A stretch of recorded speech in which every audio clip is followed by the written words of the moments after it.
Alright, so I just wanted to show you guys after I clean this off that you can see where the Bondo is in this stuff here, all in here.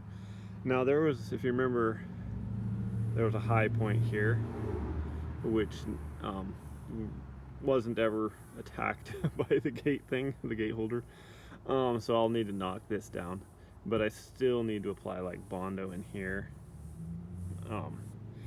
and in here, just because the sander, when you're going over it, it's not hitting that, and I want to keep it in line with the car here. So, and if I don't know if it feels like there's a little bit of a dent up here. I'm not going to worry about that up there. It didn't cut into the car. It was just like a dent, not too bad at all.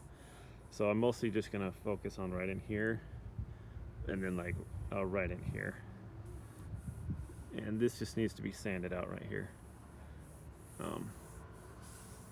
But other than that, it's really, for my first try, I don't think it's like really too bad. Yeah, it's feeling kind of smooth and stuff. I'm looking kind of looking forward to trying to make it look okay. So just wanted to show you guys that after it was all cleaned off there. So then I'm gonna apply some Bondo here and here, and I've already applied Bondo a few times, so I don't know if you guys really need to see that. So I'm just gonna do that, and then we'll be back.